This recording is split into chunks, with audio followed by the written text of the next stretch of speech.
Assalamualaikum warahmatullahi wabarakatuh.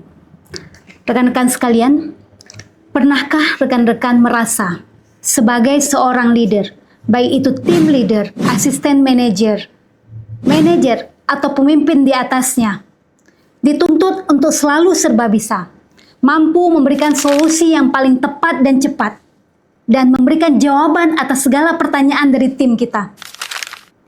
Padahal, yang tim kita butuhkan bukanlah jawaban yang tepat dan cepat, namun ruang untuk mereka menemukan jawabannya sendiri. Dulu, kita mengenal sosok pemimpin adalah orang yang memberikan arahan, memberikan target kinerja, mengontrol dan memastikan semua target kinerja itu tercapai dengan sempurna. Namun, tuntutan dunia kerja saat ini sudah berubah. Orang tak lagi hanya butuh arahan, namun hanya butuh pembimbing. Seseorang yang percaya bahwa potensi dari dalam diri mereka itu sangat besar dan itu harus digunakan semaksimal mungkin. Sehingga disinilah peran leader sebagai coach dimulai. Nah, rekan-rekan sekalian, berbicara mengenai coach dan coaching, maka mungkin pemikiran kita diarahkan pada program coaching, mentoring, dan konseling. Dan biasanya mindset kita sudah terpola bahwa orang yang mendapatkan coaching, mentoring, dan konseling adalah orang-orang yang punya masalah dengan atasannya atau dengan pekerjaannya.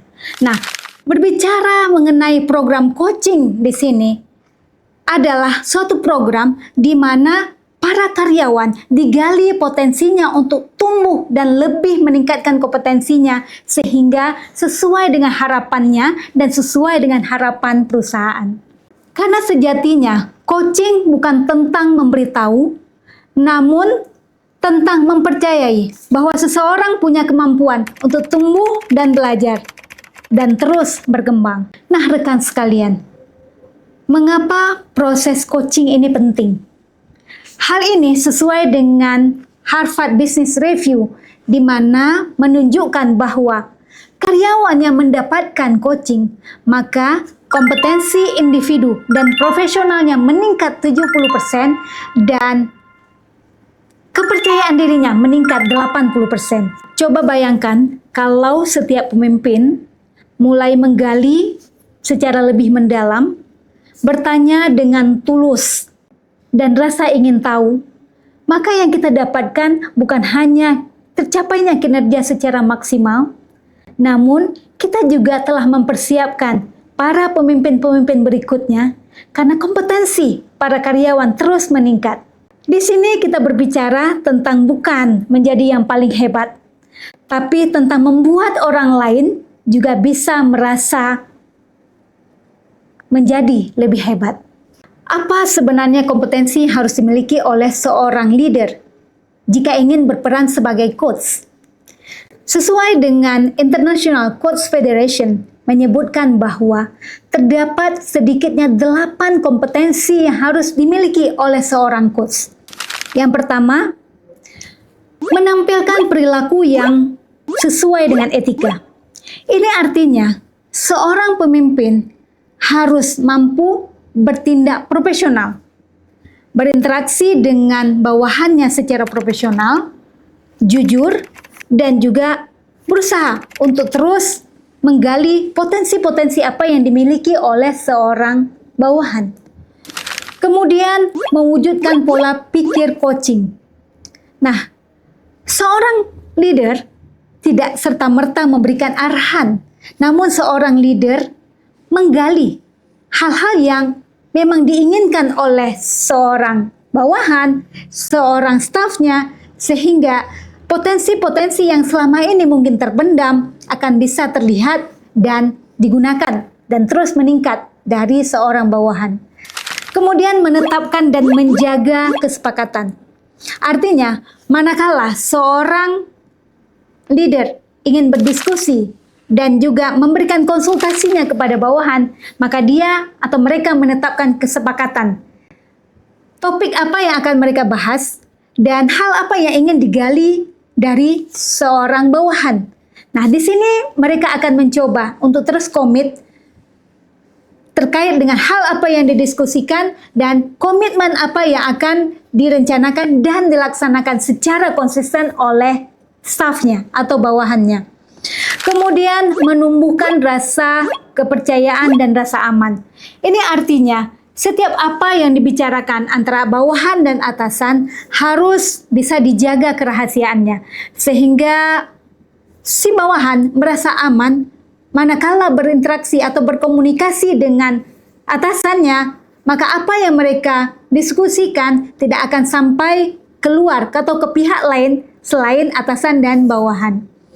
Kemudian menjaga kehadiran. Ini adalah kompetensi yang kelima dari seorang coach. Nah, ini artinya bahwa seorang leader itu pada saat berkonsultasi atau berdiskusi dengan bawahannya, maka harus memastikan bahwa dia hadir dan fokus pada pembicaraan.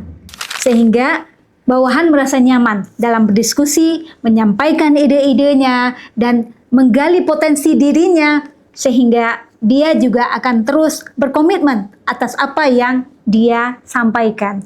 Nah, kompetensi yang keenam adalah mendengar secara aktif. Nah, teman-teman sekalian, rekan-rekan sekalian, mendengarkan ini adalah kompetensi yang sangat dibutuhkan dari seorang pemimpin. Kenapa demikian? Karena kadangkala kita mendengar hanya untuk menjawab atau merespon atas apa yang orang lain ucapkan. Namun dalam proses coaching ini, maka mendengarkan adalah kompetensi di mana seorang atasan mencoba menggali sepenuhnya apa yang menjadi mimpi, apa yang menjadi harapan, dan apa yang kemudian menjadi komitmen dari bawahannya, dan ini dimonitor atau dipastikan dikontrol secara bersama-sama. Kemudian membangkitkan kesadaran. Ini adalah skill yang lain yang harus dimiliki oleh seorang coach atau seorang leader. Membangkitkan kesadaran klien. Nah, kadangkala klien tidak menyadari bahwa dia punya hal lebih yang selama ini belum muncul. Nah, dari percakapan coaching, dari diskusi dengan leader, maka biasanya pertanyaan-pertanyaan yang diajukan oleh seorang leader akan menampilkan atau akan melahirkan hal-hal yang positif yang selama ini mungkin tidak disadari oleh si bawahan.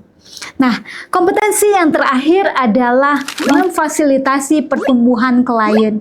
Nah, ini artinya seorang leader juga ikut bertanggung jawab memastikan apa yang sudah dikomitkan oleh si coachee atau bawahan dapat dilaksanakan secara disiplin dan didapatkan hasilnya baik untuk dirinya sendiri maupun untuk perusahaan.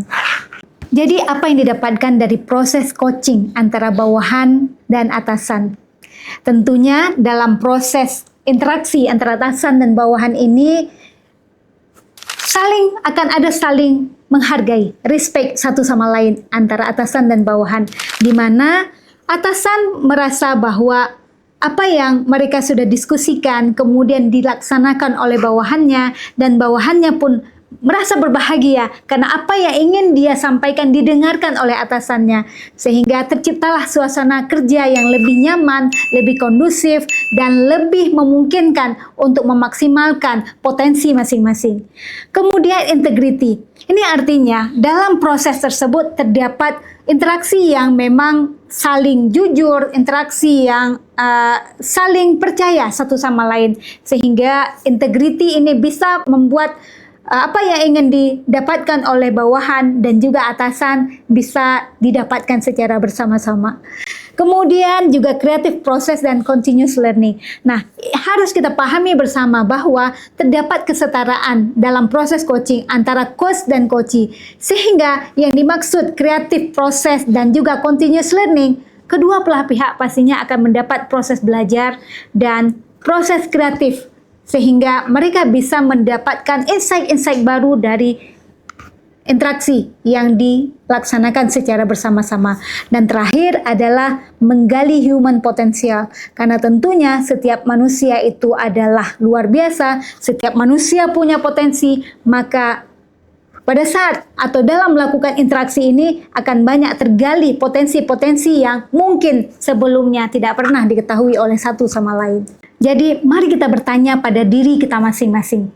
Apakah kita sudah menjadi pemimpin yang masih memberi perintah atau pemimpin yang memberdayakan. Karena sejatinya seorang leader bukanlah orang yang diikuti karena jabatannya, melainkan dia disegani, dihargai karena dia telah mampu mengubah cara pandang seseorang terhadap dirinya. Dan terakhir, a great leaders doesn't create followers, but creates more leaders. Wassalamualaikum warahmatullahi wabarakatuh.